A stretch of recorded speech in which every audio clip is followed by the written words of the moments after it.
prebývaj vo svojej podstate. Bez ohľadu na osvojené spôsoby sa musíš vrátiť k podstate. Prečo potom ako podstata neprebývať tu a teraz? Nemá cenu usilovať sa o to, čo nie je stále. Si to. Už ním si. Meditácia je tvoja pravá prirodzenosť.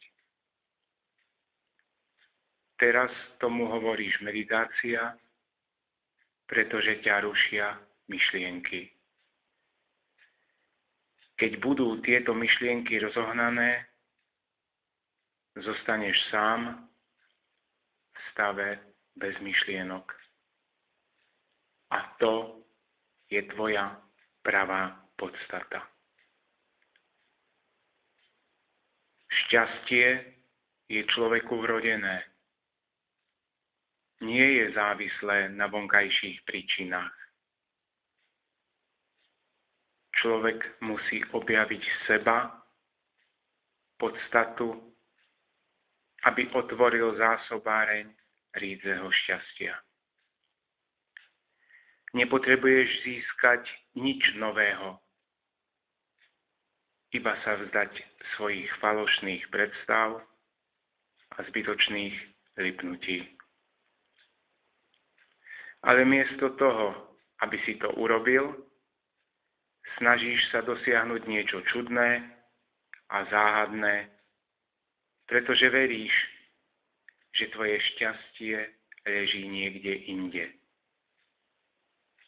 Vnúcuješ pravej prirodzenosti svojho nekonečného bytia iluzórne obmedzenia a zisťuješ, že si obyčajným smrteľníkom.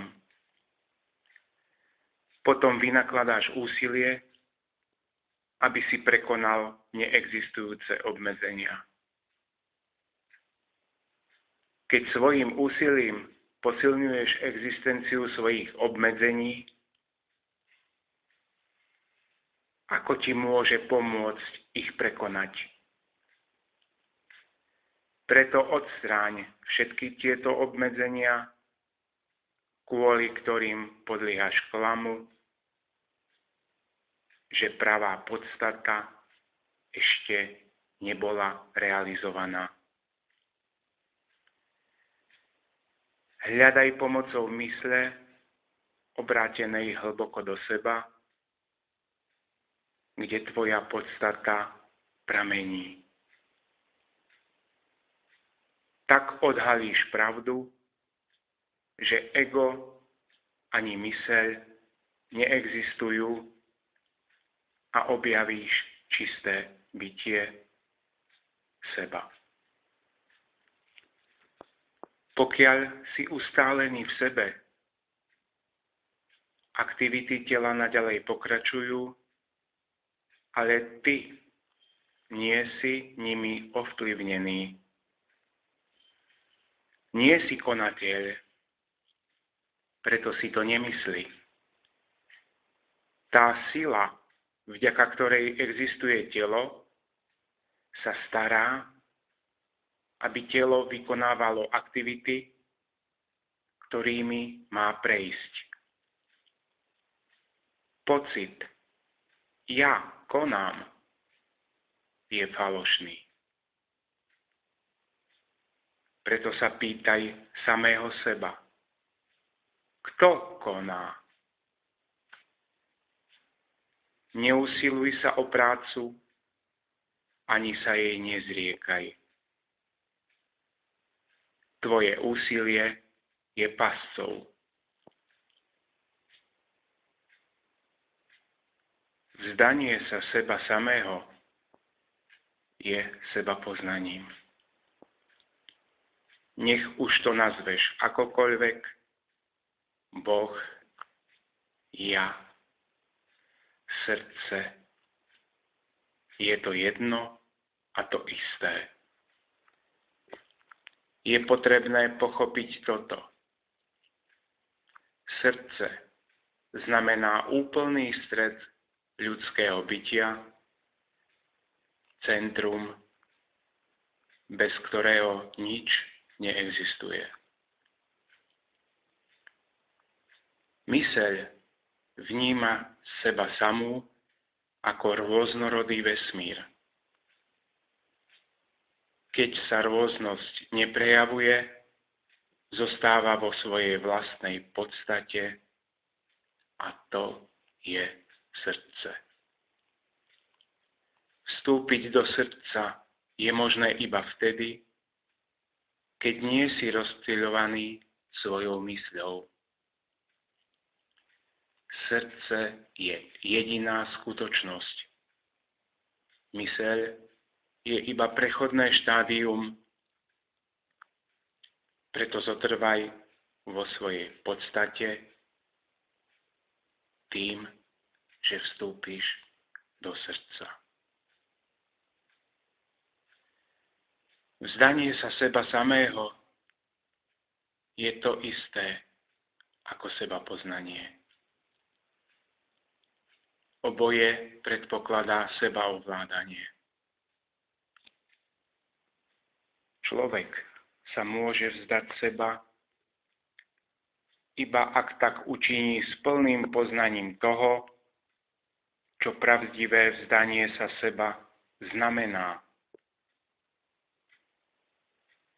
Človek sa vzdá samého seba vtedy, keď sa odovzdá pôvodnej príčine svojho bytia. Tento zdroj je v tvojom vnútri. Odovzdaj sa mu, hľadaj ho a utop sa v ňom.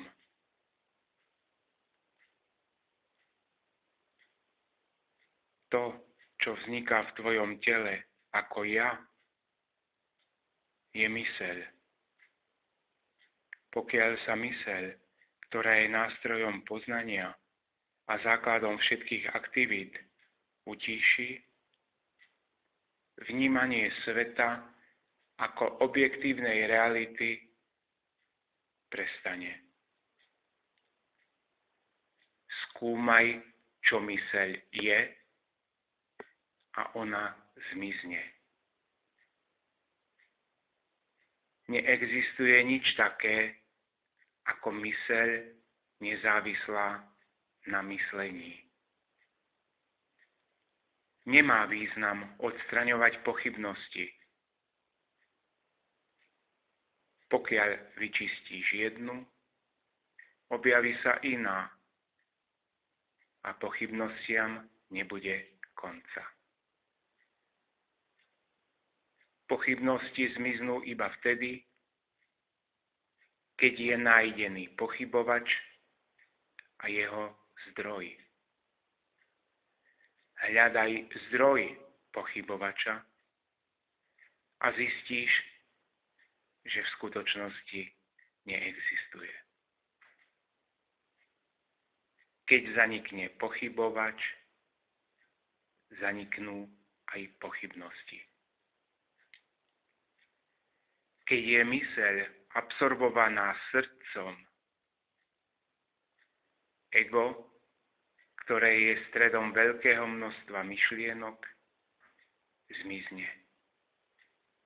A čisté vedomie, ktoré existuje počas všetkých stavov mysle, zostane samo žiariť. V tomto stave niet ani najmenšej stopy myšlienky ja. Je to pravé bytie človeka. Je to nerozlíšené svetlo čistého vedomia, v ktorom je úplne absorbované zrkadliace sa svetlo mysle. Prestaň teda hľadať vonku a nájdi trvalý pokoj a mier v sebe. musíš to praktizovať a sám objaviť. Od nikoho to nemôžeš získať. Prestaň vnímať nereálne ako skutočné. Vedomie bez úsilia a voľby je tvojím skutočným stavom. Všetky tvoje staré návyky obracajú myseľ od teba k vonkajším objektom. Musíš sa vzdať týchto návykov a obrátiť svoju myseľ dovnútra. Prirodzenosťou mysle je túlať sa. Ale ty nie si myseľ. Myseľ stúpa a klesá ako vlny na oceáne. Ale ty nie si vlnou. Si oceánom bytia, ktorý sa nezaujíma o vlny mysle. Nevenuj im pozornosť a buď si stále vedomý seba, oceánu bytia. Potom ti vlny mysle prestanú vadiť. Sú nestále a pominuteľné, ale ty si večný. Realizácia je jednoducho poznanie seba ako absolútneho bytia. Bytie je jediné, nič druhé neexistuje a nikdy neexistovalo. To je sebarealizácia. Nič nemusíš vedieť, ničím sa nemusíš stať, pretože vždy si tým, čo je. Tento stav sa nedá opísať. Je možné iba ním byť. Zostaň tichý a pokojný a v tomto pokoji sa myseľ automaticky vráti k svojmu zdroju. A ako náhle sa tam vráti, je stratená. A už žiadna myseľ neexistuje. Už nehľadá svetlo a múdrosť inde. Vytriskne ohromná fontána pokoja. Si zbavený pochybností. Stíšil si sa, ale nie jazykom. Stíšil si sa s počinutím v srdci. Tvoje ego je navždy preč. To je návrat do zdroja.